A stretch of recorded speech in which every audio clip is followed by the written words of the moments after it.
அன்பர்களுக்கு வணக்கம். வேதாத்ரியாவில் உங்களை சந்திப்பதில் பெருமகிழ்ச்சியடைகிறோம். நீங்களும் உங்கள் அன்பு குடும்பமும் வாழ்க வளமுடன். வேதாத்ரியா சப்ஸ்கிரைப் செய்து வழங்கும் வேதாத்ரிய உண்மை தத்துவங்களையும் வேதாத்ரிய சிந்தனை கருத்துக்களையும் அறிந்து கொள்ளுங்கள். உங்கள் யோக பயணத்தில் உன்னத நிலையை பெறுங்கள். மெய்ப்பொருள் உண்மை ரகசியங்களை அறிந்து உணர்ந்து உங்கள் வாழ்வை வளமாக்கிக் கொள்ளுங்கள். நன்றி.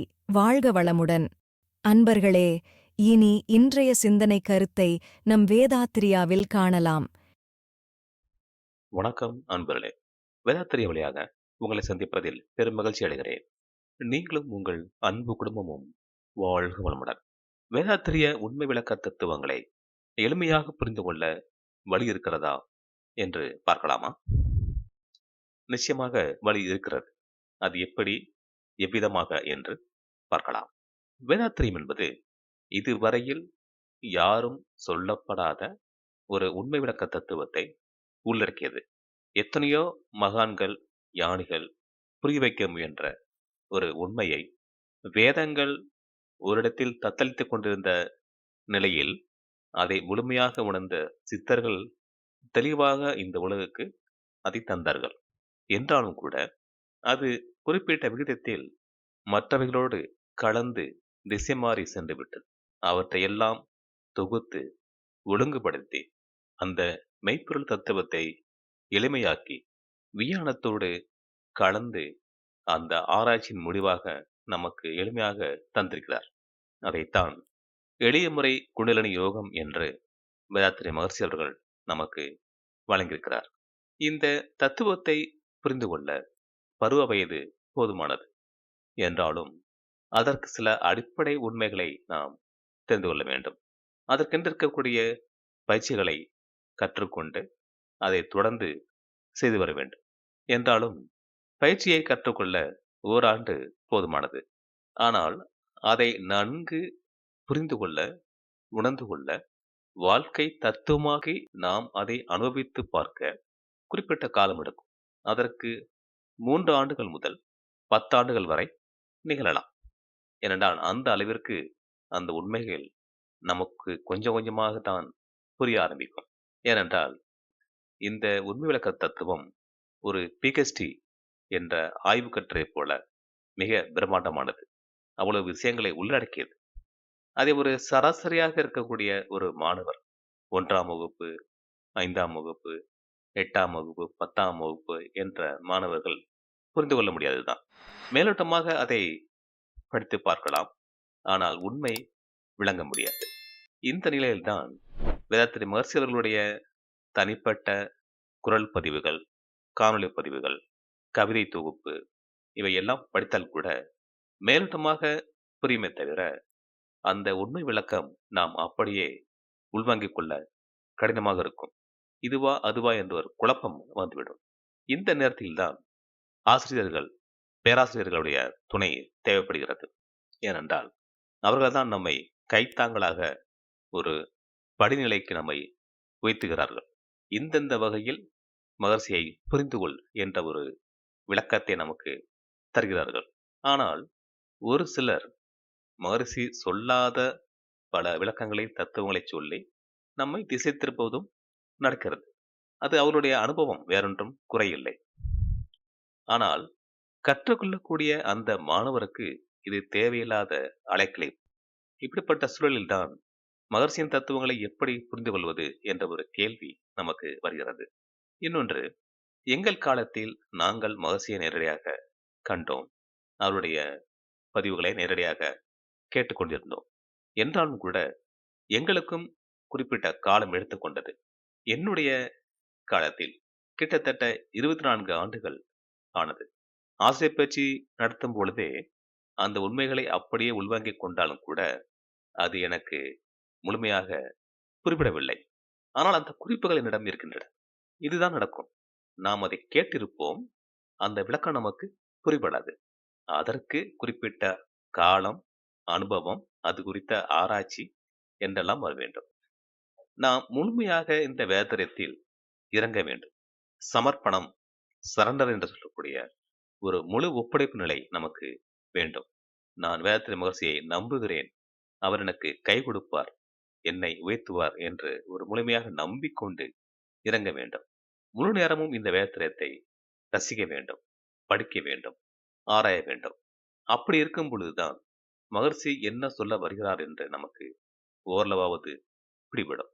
இது ஏன் என்று பார்க்கும் பொழுது, நமது குருமகான் வேதத்திரி மகர்ஷி அவர்கள் தன்னை மெய்ப்பொருளோடு இணைத்துக் கொண்டவர். அவருடைய எண்ணம், சொல், செயல் எல்லாமே இறைநிலையின் வெளிப்பாடாகவே இருக்கிறது. அவர் சொல்வது போல தெய்வீக அருட்பேராற்றலின் அன்பு குரலை அவர் கேட்டுக்கொண்டே இருக்கிறார்.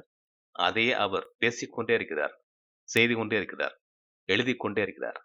அப்படியான சூழ்நிலையில் நாம் அந்த அளவிற்கு நம்மளை உயர்த்திக் கொள்ள வேண்டும். எப்படி நம்மைச் சுற்றி ஒரு குறிப்பிட்ட வானொலி அலைகள் இருக்கிறதோ, FM, medium band, short wave என்று பல வகையான ரேடியோ அலைகள் இருக்கிறது. நம்முடைய கைபேசியில் எந்த அளவிற்கு அந்த ஒலிக்குறிப்பை வைக்கிறோமோ, அந்த நிகழ்ச்சி மட்டும் தான் நம்ம கேட்க முடியும். அதுபோல மகர்ஷியை நாம் புரிந்து கொள்ள முயற்சிக்கும் பொழுது, மகர்ஷியின் அலைநிலையத்திற்கு நாம் ஒன்றுபட வேண்டும்.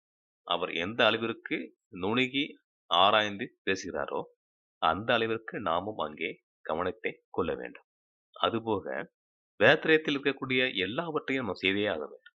உடற்பயிற்சி, காயகல்பம், தவம், தற்சோதனை என்று வரிசையாக செய்து கொண்டே இருந்துவிட்டு, மேலும் மேலும் அந்த ஆராய்ச்சி மனப்பான்மையில் இருக்க வேண்டும்.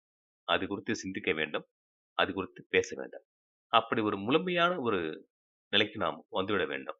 அப்போதுதான் அந்த உண்மைகள் நமக்கு புரிய வரும். என்னுடைய அனுபவத்தில் நான் 24 ஆண்டுக்கு முன்பாக இருந்த நிலையை விட, அதற்கடுத்த 3 ஆண்டுகளில் மகர்ஷியை நான் முழுமையாக புரிந்து கொண்டேன். அந்த வெற்றிலை தத்துவ உண்மைகள் எனக்கு புரிய ஆரம்பித்தன. வேதாத்திரி மகர்ஷி அவர்கள் தன்னுடைய சராசரி பேச்சிலும், மெய்விளக்க தத்துவ சொற்பொழிவிலும், எழுத்துக்களிலும், கட்டுரைகளிலும் பூர்ணம் என்ற வற்றாயிருப்பு, பேராற்றல், பேரறிவு, காலம் என்ற வளம் நான்கும் இணைந்த பெருவெளியே தெய்வமாம் என்று சொல்லாமல் இருந்ததே இல்லை. அடிக்கடி வெளி என்ற வார்த்தை நமக்குள்ளாக ஒலித்துக் கொண்டே இருப்பதை காண முடியும். எனக்கே ஆரம்பத்தில் கூட இது ஏன் அடிக்கடி சொல்லிக்கொண்டே இருக்கிறார் என்று ஒரு கேள்வி கூட எழுந்தது. ஏனென்றால் அந்த அளவிற்கு அதை கேட்டு சலிக்கும் அளவிற்கு நான் இருந்தேன். ஆனால் அந்த உண்மை விளங்கிய பிறகு அவர் எந்த அளவிற்கு தன்னுடைய அன்பர்களுக்கு விளக்கத்தை சொல்ல முயற்சிக்கிறார் என்று யோசிக்கும் பொழுது, எனக்கு அந்த அளவிற்கு அவர் மீது மரியாதையும், நட்பும், அன்பும் உருவானது. நம்மை கடைத்தேற்ற வேண்டும் என்று அடிக்கடி அந்த விஷயத்தை சொல்லி, ஒரு குழந்தைக்கு தாய் மருந்தை ஊட்டுவது போல நமக்கு கொடுத்து நம்மை வைத்திருக்கிறார். அப்படியான ஒரு புரிதல் நமக்கு வேண்டும் இந்த வேதாத்திரியத்தில்.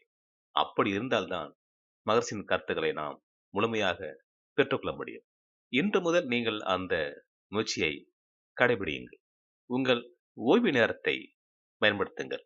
இதற்காக நீங்கள் உங்களுடைய வேலையை, மற்ற எந்த ஒரு விஷயத்தையும் நீங்கள் தடை செய்ய வேண்டியதில்லை, மாற்றியமைக்க வேண்டியதில்லை.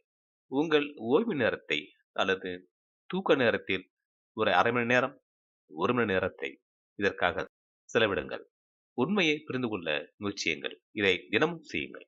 அப்படி செய்து வரும்போது, நீங்கள் குறிப்பிட்ட காலத்தில் இந்த வேதாத்திரியத்தில் ஒரு முழுமையை நீங்கள் உணர முடியும். அதற்கு பிறகு மகர்ஷியின் தத்துவங்களை தனியாக கேளுங்கள். அமைதியாக ஒரு நோட்டு ஒன்று வைத்துக்கொண்டு, ஒரு குறிப்பு வைத்துக் கொள்ளுங்கள். இன்று என்ன கேட்டோம்? என்ன புரிந்து கொண்டோம்? எதை சொல்கிறார்? எப்படி சொல்ல வருகிறார் என்று ஒரு குறிப்பெடுத்துக் கொள்ளுங்கள். மீண்டும் அதே தலைப்பை மறுபடியும் கேளுங்கள். நேற்று கேட்டதை விட இன்று கேட்கும் பொழுது இன்னொரு பார்வை உங்களுக்கு கிடைக்கும். மறுநாளும் அதையே கேளுங்கள். மற்றொரு பார்வை உங்களுக்கு கிடைக்கும்.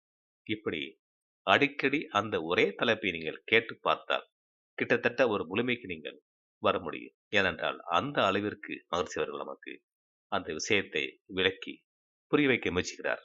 அதை நாம் அறிந்து கொண்டு, புரிந்து கொண்டு, முழுமையாக நம்மை ஒப்படைத்து இந்த வேதாத்திரியத்தில் இறங்கினால் மெய்விளக்க தத்துவ உண்மைகளை நாம் சுலபமாக புரிந்து கொள்ள முடியும்.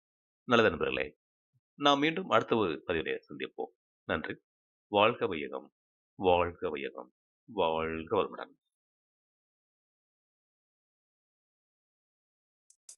வணக்கம் அன்பர்களே. வாழ்க வையகம், வாழ்க வளமுடன். வேதாத்திரிய சேனலோடு இணைந்து கொள்ளுங்கள். உங்கள் உடல் நலம், மனவளம், உயிர் வளம் பெருக்கிக் கொள்ளுங்கள். உங்கள் வாழ்க்கையையும் பொருளாதாரத்தையும் உயர்த்திக் கொள்வதற்கான வழிகள் இங்கே சொல்லப்படுகின்றன. இன்றே சப்ஸ்கிரைப் செய்து கொள்ளுங்கள். வாழ்க வளமுடன்.